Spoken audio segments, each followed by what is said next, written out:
আমরা ইতিমধ্যে চলে এসেছি আলী মুস্তফা ভাইয়ের কৃষিক্ষেত পরিদর্শন করতে। তো আমরা একে একে পরিদর্শন আমাদের প্রথমে চোখে পড়লো পেঁপে গাছ। এখানে 2টি পেঁপে গাছ আছে। পেঁপে গাছ ভালোই, খারাপ না, তবে কিছুটা পাতা হলুদ ক্লোরোফিলের অভাব অনুভব করতেছি। তারপর এদিকে আছে টমেটো গাছ।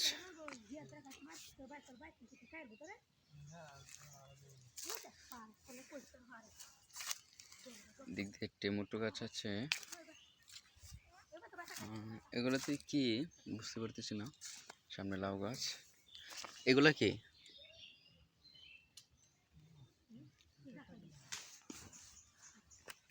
বেগুন ক্ষেত। সবচেয়ে ইন্টারেস্টিং বস্তু হলো এই যে এটা। আসলে এগুলো তো লাউ গাছ দেখতে পাচ্ছি। এটা কি? এটা কি চাষ করেছে? না, আচ্ছা, এই বোতলটা কিসের জন্য? এই বোতল কিসের জন্য? মানে বোতলের ভিতর পানি দেওয়া হয়, তারপর এই গাছকে এই গাছ এই বোতলের ভিতর থেকে পানি শোষণ করে নেয়। এটা আমার কাছে ইন্টারেস্টিং একটা বস্তু, আমি কখনো দেখি নাই, তাই আপনাদেরকে দেখার সুবিধা করে দিলাম। ওই দিক দিয়ে আছে। তাছাড়া এই যে এদিকে আছে। আসলেও একটা জিনিস আমার প্রথম দেখা অনেক আজব লাগলো।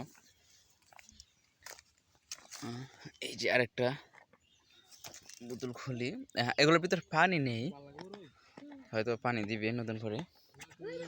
বেগুন গাছ, কৃষি বাস। আমাদের মধ্যে আরেকটা জিনিস তো রয়ে গেল, এই যে মিষ্টি লাউ ক্ষেত। ওটা দেখে তো ভুলেই গিয়েছিলাম। আমরা দেখি এই গাছটা, দেখি গাছে সুন্দর ফুল, সাথে ফলও আছে। এই যে অনেক কড়া, এগুলোর বলে মুকুল ধরতেছে। এখানে অনেকগুলো গাছ আছে। সবগুলো আলী মুস্তফার অবদান।